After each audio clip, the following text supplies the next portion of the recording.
মানে হ্যাঁ, সাকিব খান আমাদের বাংলাদেশের সব নিঃসন্দেহে হ্যাঁ, সবচেয়ে বড় স্টার। হ্যাঁ, হ্যাঁ। আপনাকে কি মনে হয়েছে যে কোনোভাবে সাকিব খান যদি আপনার কাছে আসতো অভিনয়ের কোনো শেখার জন্য, তাহলে আপনি তাকে কি বলতেন?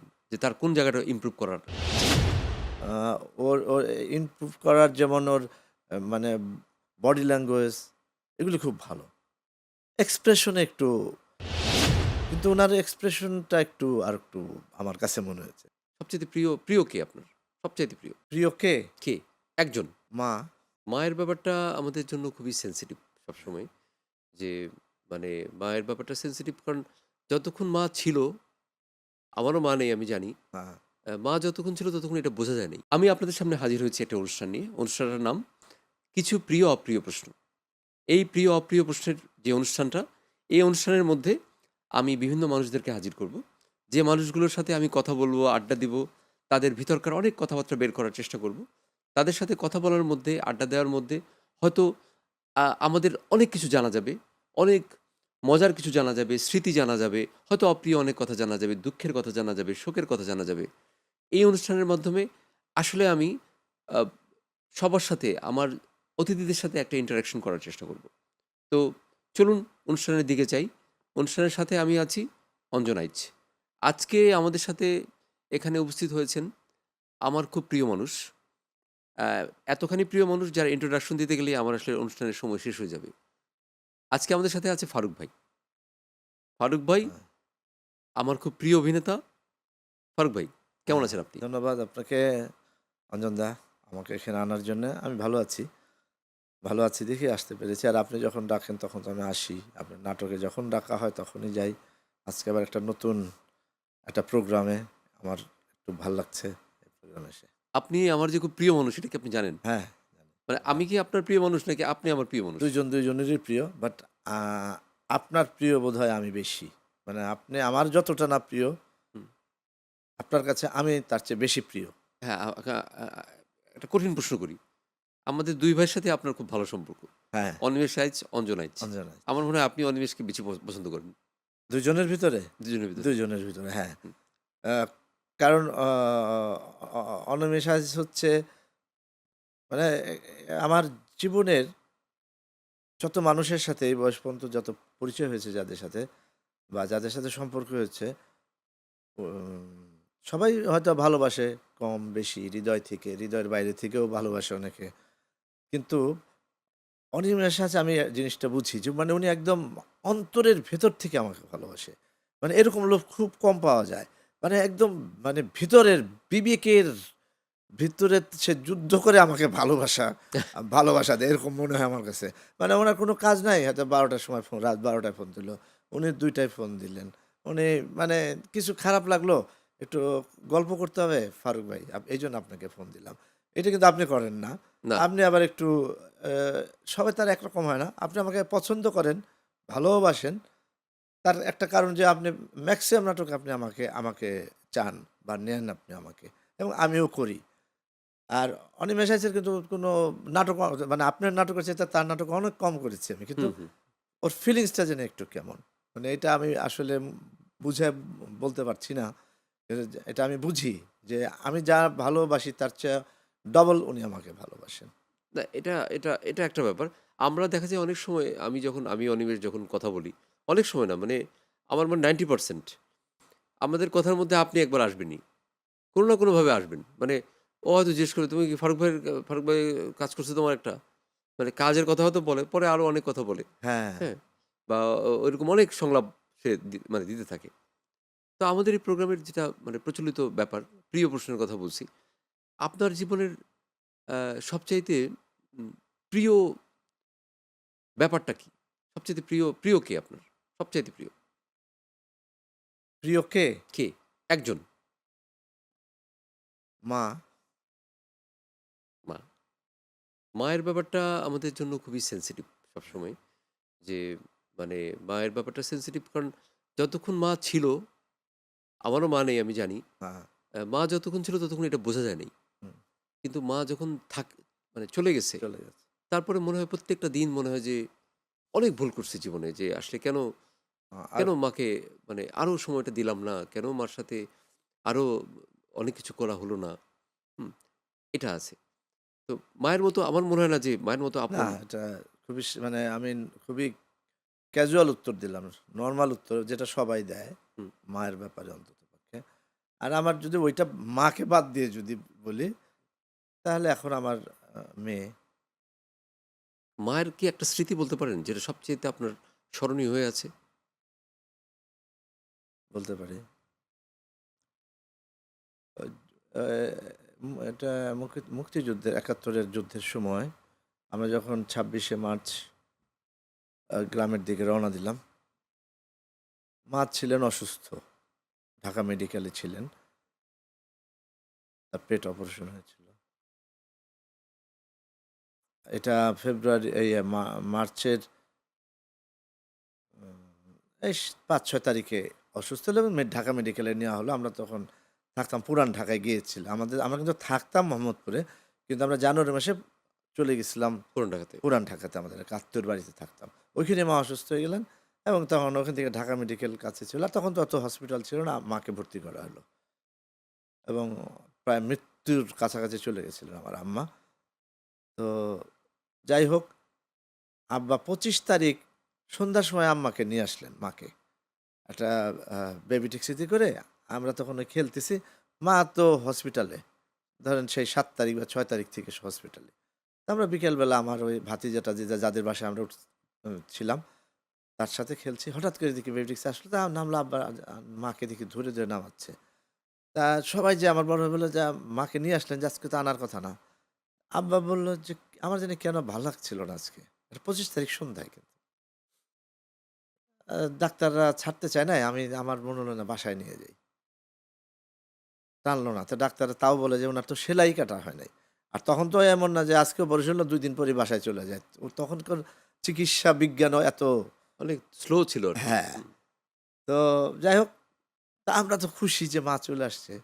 কিন্তু মা যে কতটুকু অসুস্থ এটা তো আর আমরা মানে জানতেন না। জানতাম না, বুঝি নাই। ওই বয়সও তখন ১২-১৩ বছর অতটা বুঝি নাই বয়স। তো যাই হোক আম্মার ঘরে নেওয়া হলো। আমরা এই তো খুব খুশি। আব্বা বলল যে তু আমার বড় ভাইকে বলল যে, "তুমি গ্রামে চলে যাও।" আর যে বাসায় আমরা ছিলাম আমার চাচাতো ভাইয়ের বাসায়, উনার ছেলেকে বলল যে, ওর নাম ছিল বুলবুল। বুলবুল আর আমার বড় ভাই ২ জন গ্রামে যাবে। আমাদের বাড়ি তো পাশাপাশি। চাচাতো ভাইয়ের বাসা আর আমাদের বাড়ি, গ্রামের বাড়ি। কিন্তু আমরাও থাকি না, ওরাও থাকে না, তালা মারা থাকে। তো আব্বা বলল যে, "তোমরা গিয়ে একটু পরিষ্কার-টরিষ্কার করো। আমরা কালকে ভোরবেলা তোমরা যাও।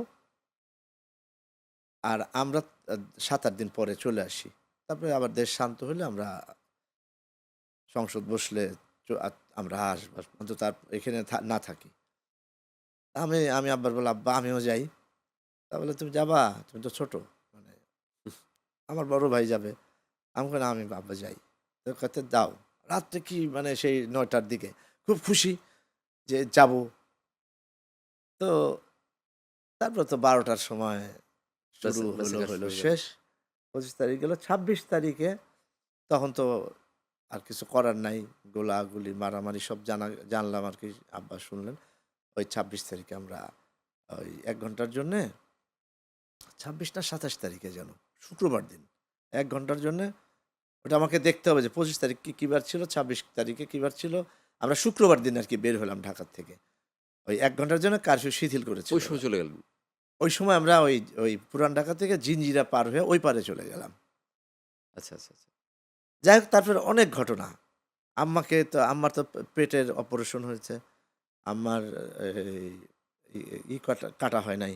সেলাই কাটা হয় নাই। সেলাই কাটা না আরো ৭ দিন ৮ দিন পরে কাটা হইতো। আব্বা তো আগেই নিয়ে আসছে।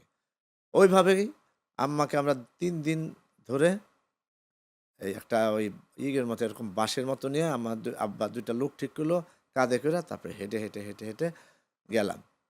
তো আমাদের এই এক আত্মীয়র বাড়িতে। এই ২ দিন গেলাম। মানে রাস্তা দিয়ে এভাবে, হাঁটতে এভাবে হ্যাঁ। একদম। একটা জায়গায় একটু লঞ্চে গেলাম। তখন আমরা শুনলাম যে আমাদের মোহাম্মদপুরের বাড়ি পুড়ায় দিছে। জ্বালায় দিছে মোহাম্মদপুর যে বাসা ছিল। তো যাই হোক, তারপরে আমরা নেমে আবার হেঁটে কতদূর গেলাম। ৩ দিন পরে যখন আমরা যাই ওই বাড়িতে, তখন ওই ভাড়ের ভিতরে করে ওই যে বাঁশের বাঁশের। আর মধ্যে একটা ওই যে এরকম কি বলে? খাঁচির মতন। ওইটার ভিতরে আম্মাকে বসায়া তারপরে আর আমরা হেঁটে যাচ্ছি। যাওয়ার সময় আমি ওই বাড়িতে যখন যাবো, আমাদের দূর সম্পর্কের আত্মীয়র বাড়ি। পিপুলিয়া নাম জায়গাটা, দোহারে বা মানে নবাবগঞ্জে পড়েছে এটা। আ আমি মাকে বললাম কি, "মা আমরা আজকে ভাত খাবো না। ৩ দিন তো ভাত খাই না।" বাঙ্গি আছে না? হুম, মার্চের বাঙ্গি হুম। ওই সময় পাওয়া যায়। ওইটাই খাচ্ছিলেন শুধু? ওইটাই খাইতাম মাঝে মধ্যে পাইলে, আর কোনো খাওয়া নাই। হাঁটা, এই এই করা। আবার কেউ বলতেছে আর্মি আসতেছে, দৌড় দাও।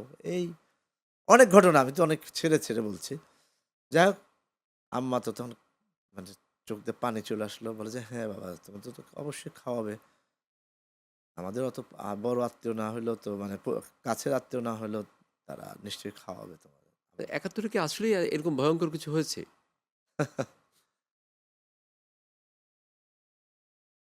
যাই হোক, এই প্রসঙ্গে হয়তো আমরা মানে অন্য কোনো প্রোগ্রামে হ্যাঁ, ওটা বলব। আলাদা একটা প্রোগ্রাম করা তা যেতে আরেকটা পারে। ব্যাপারে আমি একটু না তারপরে বলি, হ্যাঁ, ও তারপরে শেষ তারপরে করে তো নিন। ওই বাড়িতে গেলাম। সেই সন্ধ্যার পর যেয়ে পৌঁছাইলাম। পরে ওরা ঠিকই ছোট গুড়া মাছ দিয়ে ইয়ে দিয়ে বেলে মাছ, বেগুন দিয়ে রান্না করছে, চচ্চড়ি করছে ওই বাসায় যে বাড়িতে গেলাম। উনাকে আমি জীবনেও দেখিনি। আমাদের দূরসম্পর্কের আত্মীয়। তারপরে খাওয়া-দাওয়া করে ঘুমাইলাম। মানে আম্মাকে বললাম, "অনেক ভাল লাগতেছে আজকে মা।" আম্মার চোখের এমনি অসুস্থ। যখন গ্রামে, তারপরে আবার ওখান থেকে আবার ৭ মাইল যেতে হবে আমাদের গ্রামে। তারপরে যাই হোক গেলাম হইলো মার্চের ২৬ তারিখে, ২৭ তারিখে রওনা দিলাম ধরেন। আমরা গিয়ে পৌঁছালাম এপ্রিলের ১ বা ২ তারিখে। এই ২০ মাইল আমাদের বাড়ি এখান থেকে, ঢাকা শহর থেকে ৭ দিন। যাইতে এই প্রায় ৪ দিনের ৪-৫ মতো দিন লাগলো সময় লাগে। আরকি। ওইখানে যাওয়ার পর আমার আম্মার যখন এর ভিতর তার কোনো দেখা-দেখি নাই, ওষুধ নাই, কিছু নাই। যখন এইটা ব্যথা করলো, যখন এটা ওই গ্রামের হাতুড়ে ডাক্তার একজন ছিলেন, উনাকে খবর দেওয়া হলো। উনি ওইটা ব্যান্ডেজটা খুলে মনে করছে কিছু করবে আরকি। হয়তো শুকায় গেছে। দেখে কি এপ্রিলের গরমে ওটা একদম পোকা ধরে গেছে। উহ! পচন ধরে গেছে আরকি মায়ের এই পেটের ভিতরে। ডাক্তার নাই, কিছু নাই। এই অমুকের দেয় পাতা দিয়ে এরকম করতে তো তারপরে আরেকটা ডাক্তার অনেক দূরের থেকে আনা হইলো, নরমাল মানে গ্রামের তো আর ওরকম, আমাদের গ্রাম তো একদম অজপাড়াগা। সে পাকিস্তান আমলেও মানে কোনোদিন ইলেকট্রিসিটি ছিল না, কিছুই ছিল না, রাস্তাও নাই। আমাদের ওখানে হচ্ছে ১ নাম্বার হচ্ছে হয় হাঁটা পথে, আর মহিলারা পালকি অথবা ঘোড়ার পিঠে। ছোট ঘোড়া আছে, ওইগুলোর পিঠে করে আপনি যাইতে পারবেন। ২ জন চড়ে। এরকম আমি প্রচুর যাওয়া আসা করতাম। এটা 70, 69 যখন গ্রামে যেতাম ঘোড়ার পিঠে। আর আম্মাকে নিতাম পালকিতে। আর যুদ্ধের মধ্যে যখন পালকি-টালকি ছিল না, ওই ভাড়ের করে। যাই হোক, তখন এটা পছন্দ হলো। তারপরে এক ডাক্তার আনলো, সে ওষুধ দিল। ওষুধ দেওয়ার পরে তা আমরা মনে হইছে আম্মা তো আর এই জায়গা থেকে ফেরত আসা সেলাইও কাটা হয় নাই। পরে আম্মাকে যাই হোক, পরে ওই ভদ্রলোক কি ওষুধ দিল ডাক্তার, এটা আস্তে শুকায় গেল এবং এটা ওইটা সুতাটা কাটলেন উনি। কিন্তু মায়ের শরীরে মানে অ্যালার্জি শুরু হয়ে গেল। চিৎকার করে কাঁদতো। রাত সন্ধ্যার সময় চিৎকার করে ১০ গ্রামের লোক এক করে ফেলে। হুম, এইরকম হুম। মানে ওই অ্যালার্জি হয়ে গেছে শরীরে। এইটার আবার ট্রিটমেন্ট হলো। এইটা প্রায় ১ মাস আম্মা ঘুমাইতে পারে না। এইটা আস্তে ওই শুকাইলো। কিন্তু এইটা হলো। তারপরে আবার আরো ওষুধ-টষুধ দিয়ে ১ মাস পরে মা সুস্থ হলেন। তো মায়ের কথা বলাতে, তো মা যখন সুস্থ হলো তখন ধরেন এপ্রিল, মে মাসের, জুন মাসের দিকে আম পাকা শুরু হলো। আমার এখনো মনে আছে মা ভোরবেলা, তখন আবার আব্বা ঢাকায় চলে আসছে আমার বড় ভাইকে নিয়ে। এপ্রিল মাসে ঘোষণা হইলো যে যারা সরকারি চাকরি করে তারা যদি আ র ই না করেন, চাকরিতে জয়েন না করেন তাহলে চাকরি চলে যাবে এবং দেশদ্রোহী হবে। তো আব্বা তো, আমরা তো চাকরির উপরে ডিপেন্ড করি। আব্বা মাকে বড় ভাইকে নিয়ে চলে আসলো। সে আবার মেট্রিক ক্যান্ডিডেট। তা আব্বা বলল যে, "কতদিন কি হয় না হয় ঠিক নাই, চলো যাই। তুমি আমার সাথে চলো, পরীক্ষা দাও।" আব্বা নিয়ে আসলো আমাকে রেখে। আমাকে একটা ৳৩৫ দিয়ে নৌকা কিনে দিল। বর্ষাকাল আসবে সামনে, তুমি এটা চালানো শিখো। তোমার মাকে নিয়ে যদি আরো ঝামেলা হয়। একটা মজার গল্প শুনলাম। আমরা একটা ছোট্ট ব্রেকে যাবো। যে কথাগুলো শুনলাম এরপরে হয়তো আমরা আরো অনেক কিছু জানবো। দর্শক মণ্ডলী, আমরা ফারুক ভাইয়ের কাছ থেকে অনেক কিছু, অনেক মজার কথা শুনলাম। কিন্তু আমরা ব্রেকের পরে ফিরে এসে যেটা শুনবো সেটা হচ্ছে হুমায়ূন আহমেদ সম্পর্কে অনেক কিছু। কারণ আমি জানি হুমায়ূন আহমেদের সাথে ফারুক ভাইয়ের খুবই ঘনিষ্ঠ সম্পর্ক ছিল এবং অভিনেতা হিসাবে অনেক কিছু করেছেন ফারুক ভাই হুমায়ূন আহমেদের। তাহলে আমরা ছোট্ট একটা ব্রেকে যাচ্ছি। আমরা কথা বলছিলাম আমার খুব প্রিয় মানুষ খুব প্রিয় অভিনেতা ফারুক আহমেদের সাথে। ফারুক ভাই। আ আমরা অনেক সুন্দর গল্প শুনলাম। আমি মানে দর্শকের যে কিউরিওসিটি, দর্শক সবসময় হুমায়ূন আহমেদের কথাগুলো, হুমায়ূন আহমেদের নাটক নিয়ে অনেক কিছু আলাপ করতে চায়। আপনার কি মনে হয় হুমায়ূন আহমেদ না থাকলে কি আপনি এই জায়গায় যেতে পারতেন?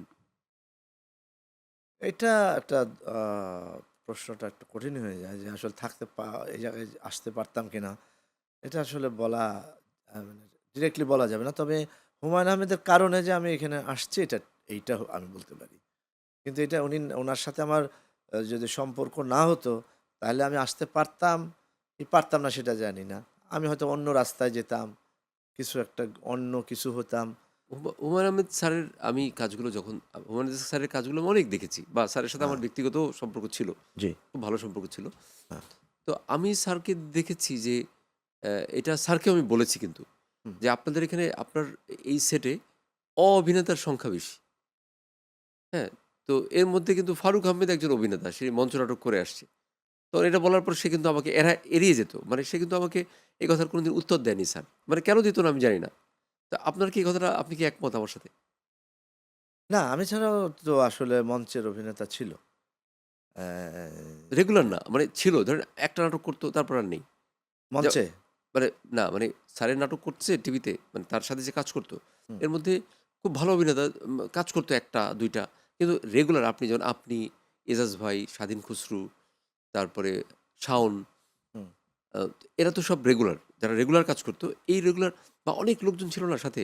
হুম, অনেক রকম বাচ্চারা ছিল, অন্তিক-টন্তিক অনেকে ছিল। হুম। এরা কিন্তু রেগুলার কাজ করত। এই রেগুলারদের মধ্যে আমি দেখতাম যে আসলে মঞ্চ করা, প্রিপেয়ার্ড হওয়া অভিনেতার সংখ্যা কম। আপনি ও ছিলেন। আমি ছিলাম, তারপরে শামীমা নাজনীন ছিল। শামীমা আপু কি মঞ্চ করা? হ্যাঁ, উনি তো নাগরিক নাট্য সম্প্রদায়ের। ও শামীমা না আমি ঢাকা থিয়েটার হুম। ও নাগরিকের। ছিল, মানে কম। আপনি যেটা সেটা ঠিক যে কম ছিল। স্যারের অ্যা স্যার আপনাকে বকা দিয়েছে। হুম, মানে খুব ডেঞ্জারাস বকা দিয়েছে। ধরেন এমন ব্যাপার আপনি বুঝতে পারছেন যে ওনার সাথে সম্পর্ক শেষ। এরকম কখনো হয়েছে? না। মানে কোন রকম এরকম বকার কোনো বিষয় ছিল না কোনদিন? মানে আমি তো শুনি যে যেমন জয়ন্ত দার সাথে শুনতাম জয়ন্ত দাকে নাকি বকা দিয়ে বলছে, তুমি চলে যাও।" হ্যাঁ? কিন্তু এরকম স্যার আমাকে নিজেই গল্প করছে যে আমি জয়ন্ত দাকে একদিন বের করে দিয়েছিলাম। পরে হুম, আবার ফিরিয়ে নিয়ে এসেছি। হুম। হ্যাঁ? আপনার সাথে এটা হয়নি। না, আমার সাথে একদমই হয়নি। স্যারের সেটে আপনি আ সবচেয়ে মিস করেন কাকে স্যার ছাড়া? যে এখনো মনে হয় যে ইস! ও ওর সাথে যদি মানে স্যার থাকতো যেমন চ্যালেঞ্জার ভাইকে, যিনি চলে গেছেন। হুম, হুম। চ্যালেঞ্জ ভাই। আর যেমন আরো আমার যারা আছে এখন, তাদের সাথে আমি এখন অভিনয় করি অন্যদের নাটকে।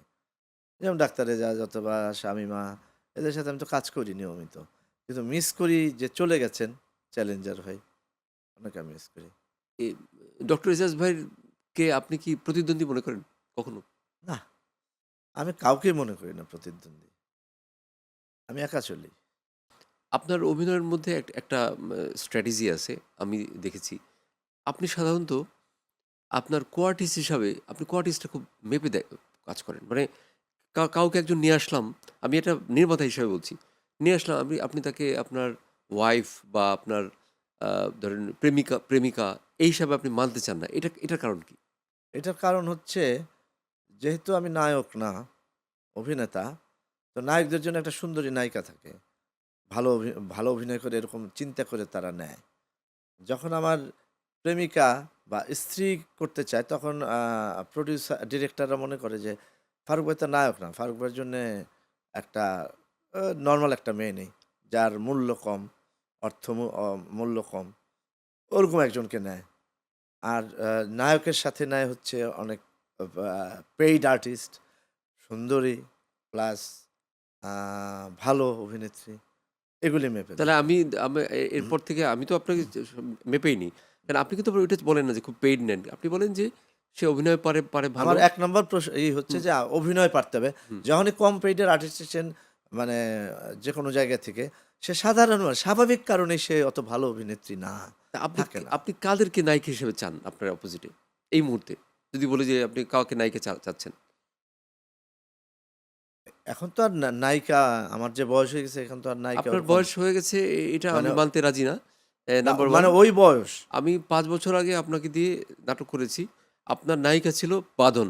যে হ্যাঁ, বাঁধনকে, ওই যে মেইন স্ট্রিমের নায়িকা, এবং বাঁধন কিন্তু কখনো আমাকে বলে নাই যে ফারুক ভাইয়ের ওয়াইফ আমি করব না, বলে না নাই। সেটা কেউ মানে মানে যারা একটু আ পড়াশোনা করা অভিনেত্রী তারা বলে না। হুম, এটা আমার দরকার হচ্ছে কি, আমি কি আমি কি বুঝাইতাম সবসময় যে আমার একটা ভালো অভিনেত্রী যেন হয়। যখন নায়িকা হবে আমার, অথবা আমার বউ হবে, স্ত্রী হবে, তার সাথে আমার স্বাভাবিকভাবে অনেক আ দৃশ্য থাকবে। এখন একটা এই কি বলে? একটা আ ভালো অভিনেত্রী না হলে তার সাথে যে আমার প্রচুর সিন থাকবে, সেটা ভালো হবে না। কারণটা ওইটাই বেশি, হ্যাঁ? যে আমার স্ত্রীর অভিনয় করবে বা প্রেমিকার, তার সাথে আমার অনেক দৃশ্য থাকাই স্বাভাবিক। তখন আমার মনে হয় যে এর সাথে আমি অভিনয় করলে তো আমার জন্য সমস্যা হয়ে যাবে। সে অভিনয় ঐরকম করতে পারবে না, আমার অভিনয়টা নষ্ট হবে। আমি কিন্তু বেসিক্যালি ওইটা চিন্তা করি আগে, হ্যাঁ? মানে দেখতে অনেক সুন্দর, এটা চান না আপনি, এ এ না ওরকম কিছু এটা না। চান না। এই যে আর তার সমাজে আসলে আবার তার অ্যাকসেপ্টেন্স কেমন আছে, ওইটা আমার আবার ওইটা একটা ওইটা একটা ইম্পর্টেন্ট। হ্যাঁ, আচ্ছা, এখন যে নাটকগুলো তৈরি হচ্ছে এই হ্যাঁ। মুহূর্তে, এই নাটকের মধ্যে অনেক রকমের, মানে আমরা দেখি যে, মানে অশ্লীলতার ব্যাপার থাকে। অশ্লীল কথাবার্তা বলার একটা ট্রেন্ড থাকে, চালু থাকে। তো এটার ব্যাপারে আপনার কি কোনো, মানে আপনার অ্যালার্জি আছে? আপনি কি অশ্লীল কথা বলেন নাটকে? আমি বলি নাই তা না।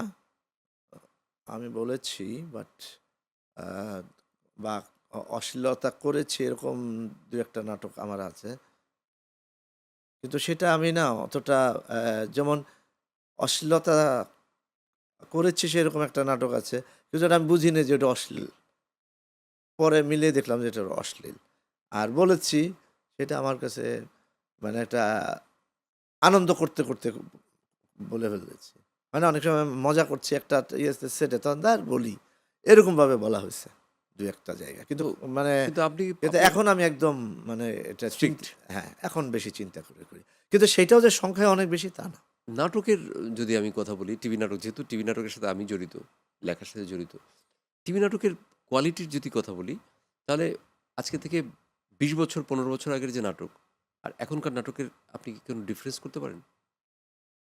সব নাটকের ক্ষেত্রে না। আগে অনেক ভালো নাটক হতো।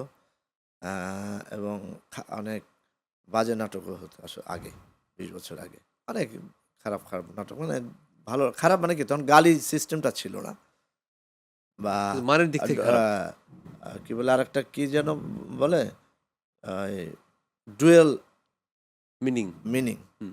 না? ডুয়েল মিনিং ডুয়াল বলে না? মিনিং বলে, হ্যাঁ। হ্যাঁ, ডুয়েল মিনিং আ ছিল না তখন। হ্যাঁ? কিন্তু নাটক হিসাবে আ যে খুব ভালো ছিল সব নাটক তা না। কিন্তু প্রচুর ভালো নাটক ছিল তখন। আর এখন হচ্ছে কি প্রচুর খারাপ নাটক আছে। আর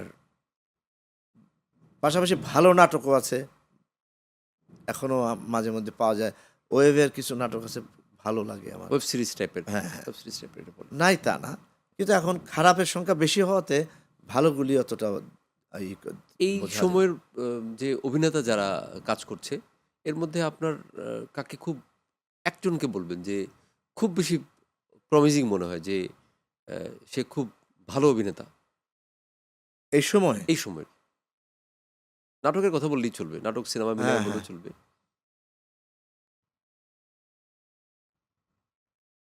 আফরান নিশো। সাকিব খানের সাথে আপনি অভিনয় করেছেন? না, না। সিনেমা দেখেছেন? হ্যাঁ, উনার 'বরবাদ' দেখেছি। আপনার কেমন লেগেছে? তার অভিনয় ভালো লেগেছে। আর আ মানে এটার গল্পটা টানে। হুম?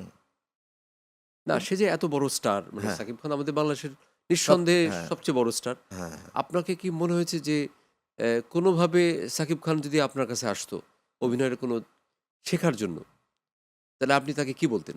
যে তার কোন জায়গাটা ইমপ্রুভ করার আছে? আ ওর ইমপ্রুভ করার যেমন ওর মানে বডি ল্যাঙ্গুয়েজ এগুলো খুব ভালো। এক্সপ্রেশন এ একটু কিন্তু উনার এক্সপ্রেশনটা একটু আরেকটু আমার কাছে মনে হয়েছে। আপনার কি লাউড মনে হয় একটু না, বেশি? না লাউড না। মানে যে মানে যেটা এত বেশি সুন্দর যে একটা আ মানে খুব মানে কঠিন জায়গাটা চেহারায় কম আসে আমার মনে হয়। কিন্তু আমার কাছে ওকে মানে অ্যাজ এ অভিনেতা হোল, বা যে আমরা যেমন অনেকদিন থিয়েটার করে শিখেছি, কিন্তু আমার কাছে একটু অবাক লাগে যে সে আসলে ভালো করে অভিনয়টা। কিন্তু আমার একটা জায়গায় আবার বললাম, ক্রুয়েলিটিটা বেশি মনে হয় না আর কি। না, চেহারাটা এত সুন্দর যে ওটা আসে না। কিন্তু ওটা ওনাকে যদি আরেকটু প্র্যাকটিস করে, আরেকটু যেন ওইটা হলে মানে আরো একটু ভালো লাগবে। মানে ওই জায়গাটা। কিন্তু আমি বেসিক্যালি তার অভিনয় আমি পছন্দ করি। আমি আপনার করেছি। একটা প্রশংসা করতে চাই অভিনেতা হিসাবে। আমি এটা অনেক স্টাডি করা। কারণ আমার জীবনে আমি প্রায় ১৮টা সিরিয়াল করেছি। তার ১৭টাতে আপনি আছেন, ছিলেন আরকি। আমার স্টাডি কি যে আপনি খুব পরিশ্রমী অভিনেতা। মানে আপনি সকাল থেকে গিয়ে আমি আপনাকে দেখিনি যে আপনাকে কখনো ডাকা হয়েছে, আপনি দেরি করছেন আমি বা রেডি কিছু। নাই। মানে এই এনার্জিটা আপনি কোত্থেকে পান? এটা থিয়েটার থেকে। থিয়েটার আম তো অনেকেই করে। কিন্তু আমি তো কিন্তু আমি তো থিয়েটার করে আম আ অনেক কিছুই অনেকে করে। হ্যাঁ? ধরেন আমি ফুটবল খেলি। সে তা আমি এখন ধরেন ফুটবল খেলছি সেদিন। খেলে আমি বাসায় গেছি। তা আপনার ভাবি জিজ্ঞেস করলো যে, "কোথায় গেছিলে?" তা আমি বললাম যে, "ফুটবল খেলতে গেছিলাম।" তারপরে ওই এনার্জির লেভেলটা আপনি আসলে ফুটবল খেলতে অ্যাচিভ গেছিলাম। করতে পারেন আরকি। না, আমি ফুটবল খেলতে গেছিলাম। তো শুনলো যে ফুটবল খেলছিলাম। তারপর কিছুদিন আগে মেসি ফুটবল খেলে বাসায় গেছে, ওর বউ জিজ্ঞেস করে, "কোথায় গেছিলা?" তা বলে যে, "আমি ফুটবল খেলতে গেছিলাম। ওয়ার্ল্ড কাপ খেলে আসলাম।" তা আমিও ফুটবল খেললাম, মেসিও ফুটবল খেলল। তো পার্থক্যটা এটা। আমিও থিয়েটার করেছি, ওয়াইজেডও থিয়েটার করেছে। তো এখন পার্থক্যটা ওইভাবে নিতে হবে যে থিয়েটার করলেই যে সে সব শিখে ফেলতে পারবে তা না। পথটা সঠিক হইতে হবে। আপনি এখান থেকে গুলিস্তান যাবেন, আমি বললাম যে, "ভাই আমার এই জিনিসটা নিয়ে, আমার এই মানিব্যাগটা একটু নিয়ে আপনি একটু গুলিস্তানে অমুকের কাছে দিয়ে আসবেন। উনার একটা মানিব্যাগ দরকার, তো দিয়ে আসবেন।" তা আপনি রওনা হেঁটে যাবেন। গাড়ি নাই, আর গাড়ির টাকা দিতে পারব না। ঠিক আছে, আপনি বাধ্য, আমার ধরে নিলাম আরকি। যে আপনি আমার ছোট ভাই, আপনি রওনা দিলেন। কিন্তু গুলিস্তান আসছে এইদিকে, আপনি এদিকে রওনা দিলেন। হাঁটলেন, যাত্রা ইয়েতে চলে গেলেন, কি বলে? মিরপুর চলে গেলেন। কিন্তু আপনি তো জায়গা মতো গিয়ে মানিব্যাগটা দিতে পারলেন না। তা আপনি তো পরিশ্রম করলেন ঠিকই। পরিশ্রমটা করতে হবে সঠিক পথে, এবং ওই মেসির খেলার মতন, ফারুক আহমেদের খেলার মতন। আমি আমাদের অনুষ্ঠান অনেক প্রায় শেষের দিকে চলে এসেছি। তাই আমি নাকি? এত কয়েকটা তাড়াতাড়ি? আ এরা কথাই তো বললাম না। কথা বলা শুরুই করতে পারলাম না। না, তাহলে প্রিয় অপ্রিয় প্রশ্ন এগুলো কই করলেন? হ্যাঁ, এর মধ্যে অনেক প্রিয় প্রশ্ন ছিল আমার। আর অনেক অপ্রিয় প্রশ্ন আপনাকে করেছি। হয়তো আপনি এগুলোকে প্রিয়ভাবে উত্তর দিয়ে ফেলছেন। আমার খুব আমাদের দর্শকের জন্য, দর্শকরা আপনার কাছে কিছু জিনিস তারা যেমন আমাকে অনেক কোয়েশ্চেন আসছে যে, এবার নির্বাচনের সময় হুম। আপনার নাকি আমি এটা দেখিনি। আপনি আমাকে একদিন দেখাইছিলেন। একটা সংলাপ নাকি ছিল খুব জনপ্রিয়। তো আমাকে এটা রিকোয়েস্ট করছে যে, "ফারুক ভাই আসলে ওই সংলাপটা একটু শুনতে চাই।" এটা কি সংলাপ এটা? এটা নির্বাচনের ৩ দিন আগে আমি হঠাৎ রাত্রেবেলা বাসায় গিয়ে হঠাৎ মনে হলো। আর আমি বেসিক্যালি তো একটু খামখেয়ালি লোক। মানে আমার যখন যেটা ইচ্ছা আমি এটা করি ছোটবেলা থেকেই। আমার ইচ্ছা হলো ঘুঘু পালা, আমি ঘুঘুই পালি। কবুতর পালা পুরা মানে বাসার বারান্দা মানে বিষ্ঠা দিয়ে ভরে গেছে। এটা পালবো। আব্বা নিষেধ করে, "এই এটা পাইলো না, এটা নোংরা করে ফেলে।" বা মা বলল, বাবা কিছু বলতেন না নরমালি। আমাদের শাসন করতেন আম্মা বেসিক্যালি। কিন্তু না, আমি পালবো এটা। মানে আমার ক্যারেক্টারটা এরকম আরকি। যে আমার যেটা মনে হয়, তো হঠাৎ আমার তখন মনে হলো কি, কোনো উদ্দেশ্য নাই কিন্তু অনেক কিছুর আমার। কেন করলাম আমি নিজে বলতে পারব না। হঠাৎ মনে হয় যে আচ্ছা এটা একটু করে দেই তো। বা এটা যে এই উদ্দেশ্য আমি দিলাম সেটাও না। ওই ডায়ালগটা ছিল যে নির্বাচনের ডায়ালগ ছিল যে স ভোট দেওয়ার ব্যাপারে। তো একটা সাউন্ড বলে যে অ্যা ভোট দিছেন? মানে আমার তো এখন অতটা নাই। মূল বিষয়টা বলি। ভোট দিছেন? তো বলছে, "হ্যাঁ, ভোট জায়গা মতোই দিছি।" তো আপনি চেয়ারম্যান চাচারে ভোট দেন নাই? তখন আমি বললাম যে, আমি নিজে একজন দুষ্ট লোক হয়ে আরেকজন দুষ্ট লোকরে কিভাবে ভোট দেই? হ্যাঁ, ভোট জায়গা মতোই দিছি।" এই ছিল ডায়লগটা। আমি নিজে একজন দুষ্ট লোকে আরেকজন দুষ্ট লোককে কিভাবে ভোট দেই। শুধু এইটুকুই ছিল। আগেরটুক কিন্তু আমি বলি নাই। শুধু মানে এটুকু বলছিলেন আমি আরকি। শুধু এইটুক বলেছি। যে শাওন যে বলছে ওইটাও আমি ওইখানে বলি নাই। আমি শুধু এইটুকু বলছি, আমি নিজে একজন দুষ্ট লোক হয়ে আরেকজন দুষ্ট লোককে ভোট দেই কিভাবে? ১৩ না ১৪ সেকেন্ডের এটাই ছিল। তো এটা আমি আবার আমার প্রোফাইলে দিয়ে দিছি। আমি তো এরকম আছে, আমি মাঝে মধ্যেই হঠাৎ হঠাৎ অনেক কিছুই দেই। তা আমার জীবনে এটা একটা মানে আশ্চর্য লাগলো। আরেকটা ছিল এরকম, কিন্তু এটার মতো হয় না। মানে এটা এই নির্বাচনের মধ্যেই এটার ভিউ হলো ২,০০,০০,০০০। ২ কোটি? ২,৩৬,০০,০০০। এত দর্শক? হ্যাঁ, এবং সবাই এটার কোনো নেগেটিভ কোনো আমি ২ মিলিয়ন ভেবেছিলাম আর কি। ২ কোটিতে তো অসম্ভব। ২,০০,০০,০০০ মানে কি আমি তো জানি না। মিলিয়ন মানে ২০ মিলিয়ন। লক্ষ বুঝি। ২০ মিলিয়ন এটা। ১০ ১০ আ ১ মিলিয়ন মানে হচ্ছে ১০ লাখ। ১০,০০,০০০, তাহলে এটা আপনার ২০ মিলিয়ন। ২০,০০,০০০। ২০ মিলিয়ন প্লাস হ্যাঁ, না এখন তো আরো হ্যাঁ, না ২০ ২,৩৬,০০,০০০। ২৩ মিলিয়ন। ২৩,০০,০০০। ২৩ মিলিয়ন। এটা আমার জীবনে হয় নাই। হার্ডলি আমার হয়তো ১ টা ২ টাতে ৫০,০০,০০০ হয়েছে। যেমন জীবনটা হইতেছে একটা দুঃখের কুয়া। যার জীবনে দুঃখ যত বেশি তার কুয়ার গভীরতাও বেশি। এটা হলো আ উড়ে যাইব পক্ষী না। ওটা হচ্ছে উড়ে যাইব পক্ষীর আগেরটা।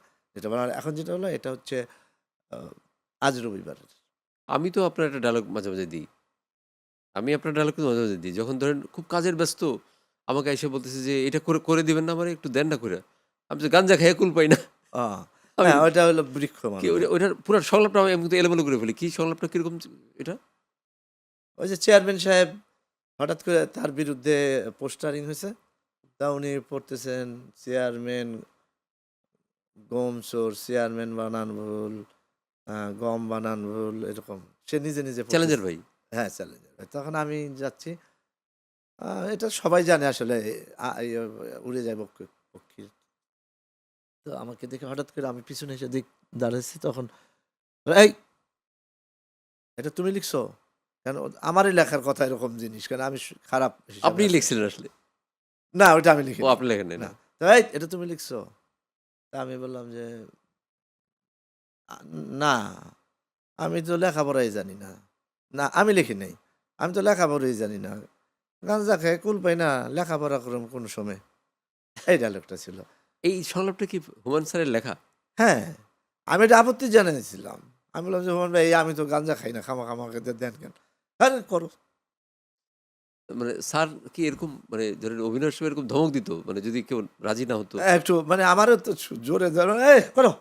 এরকম আরকি। বিরক্ত হইতো তা আরকি। আমি আমার সামনে একদিন দেখলাম যে একটা নাটকের শুটিং ছিল। তো স্যার দেখলাম এক অভিনেত্রী, সে এখন খুব নামকরা অভিনেত্রী। সে একটা স্ক্রিপ্টের একটা জায়গা নিয়ে এসে বলল যে, "স্যার এই জায়গাটা তো যদি আমি একটু ঘুরায়ে বলি।" তা বলে যে, "এটা কি ঘুরায়ে বলবা কেন? তুমি লিখছো না আমি লিখছি?" হুম। আর মেয়েটা কোনো কথাই বলল না। না ওইটা ছিল।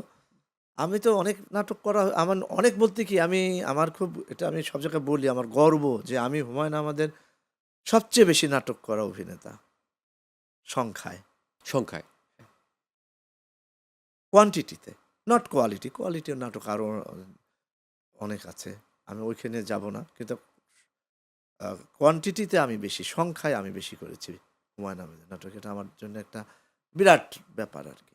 তো আমাকে ওইভাবে বলত না। হ্যাঁ, উনি যদি কেউ যদি মানে হঠাৎ করে একটা অভিনেতা নেওয়া হলো এবং সে অভিনয় পারল না, উনি ওইটাকে অভিনয়টাকে খুব গুরুত্ব দিতেন।